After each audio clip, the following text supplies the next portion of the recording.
penduduknya hanya 3,5 juta, tapi dia sudah bisa meraih 2 gelar Piala Dunia.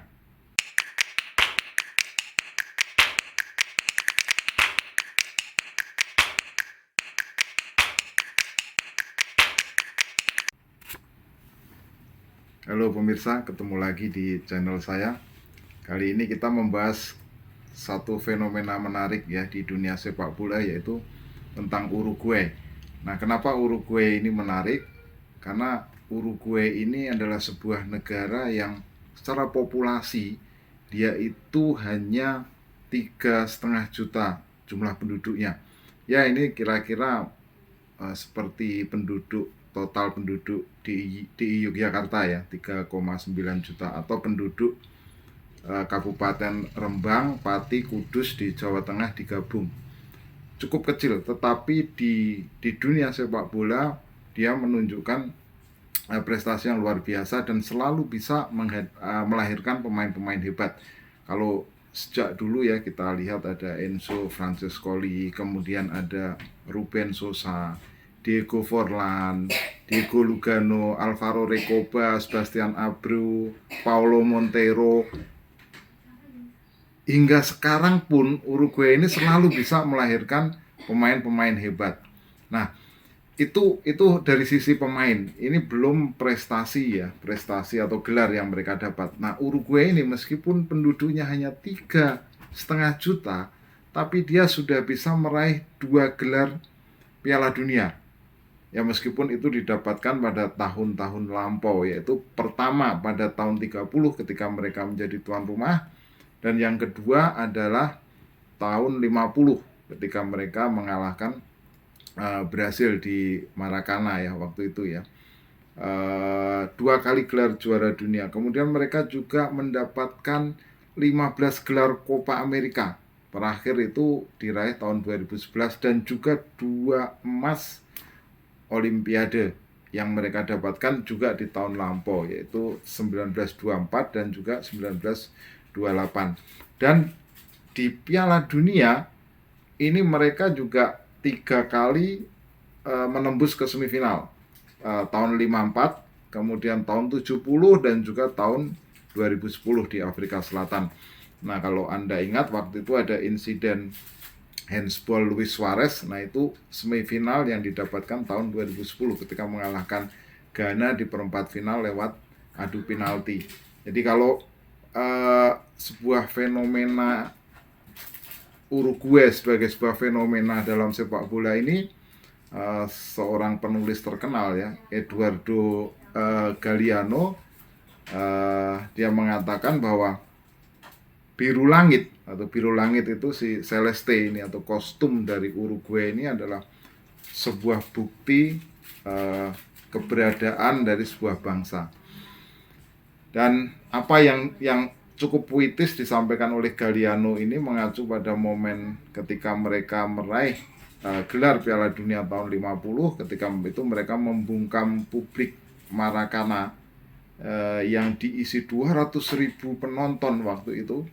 Galeano secara puitis menyebutkan bahwa itu adalah keheningan paling kejam dalam sejarah sepak bola. Jadi kalau itu pernah berulang tahun 2014 ketika Brasil dikalahkan Jerman 7-1, juga di tempat yang sama.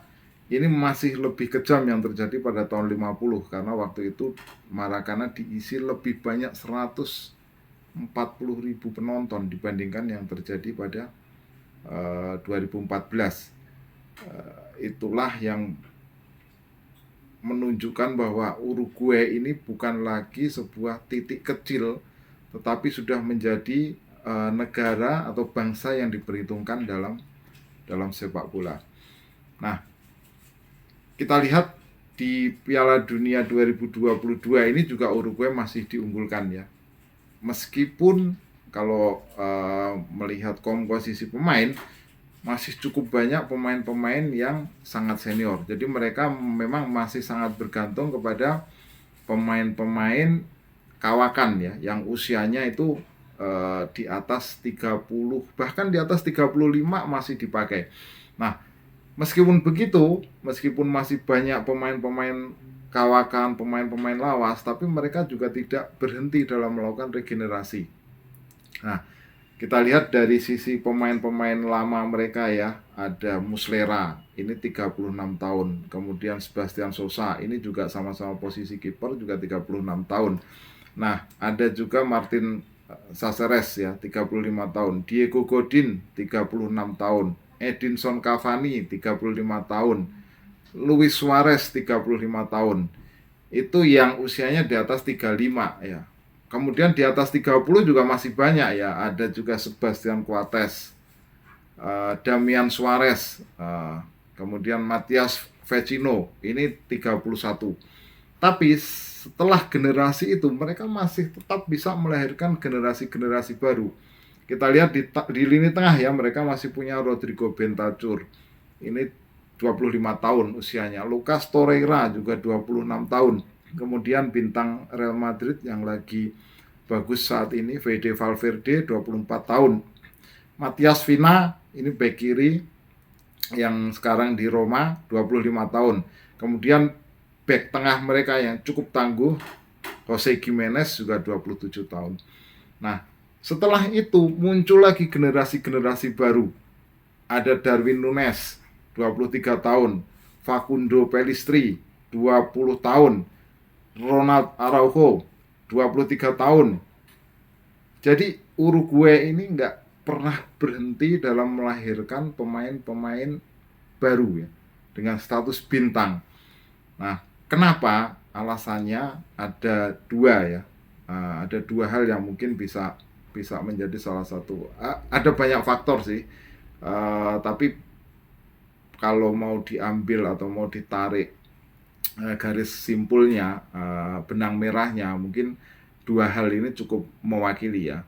Selain bahwa mereka punya jalur pembibitan yang tidak pernah berhenti dan juga punya klub-klub yang secara tradisional cukup kuat ya, misalnya Peñarol atau Nacional, dan ibu kota mereka Montevideo ini cukup banyak memiliki klub-klub bagus yang juga akademi yang bagus. Tapi ada dua benang merah yang bisa ditarik dari kenapa Uruguay ini bisa begitu berjaya di sepak bola meskipun dia hanya memiliki 3,5 juta penduduk. Ya, ini sebuah negara dengan populasi paling sedikit yang pernah memenangkan Piala Dunia. Kalau misalnya Kroasia menang 4 tahun lalu lawan Prancis di final, mereka masih tetap belum bisa memecahkan rekor Uruguay karena Kroasia sekitar 4 juta lebih lah, masih lebih sedikit Uruguay. Nah, yang pertama adalah alasan bahwa sepak bola ini tidak hanya sebagai olahraga yang paling populer, tetapi dia adalah satu-satunya olahraga yang digilai oleh penduduk Uruguay. Jadi ada istilah bahwa orang-orang Uruguay ini hidup dan bernafas dengan sepak bola. Nah, kemudian yang kedua adalah mereka bermain sepak bola itu tidak hanya berkompetisi untuk juara, tetapi mereka juga bertarung untuk hidup. Jadi memang banyak bintang-bintang atau pemain-pemain Uruguay ini yang berasal dari kelompok ekonomi lemah ya, marginal, dan hanya dengan sepak bola lah bisa memperbaiki kehidupan ekonomi mereka. Sehingga banyak yang berduyun-duyun dari kota-kota di sekitar kota-kota pelosok yang datang ke Montevideo untuk mengadu nasib, dan setelah talent mereka ditemukan, mereka akan langsung ke Argentina, ke tetangga mereka yang lebih besar, kemudian ke Brasil, atau mereka juga langsung bisa berkarir di Eropa. Nah, itulah yang menjelaskan kenapa Uruguay ini bisa menjadi sebuah kekuatan yang cukup besar ya dalam sepak bola dunia meskipun hanya memiliki 3,5 juta populasi. Silakan kalau Anda punya komentar dan kita ketemu di pembahasan berikutnya. Salam.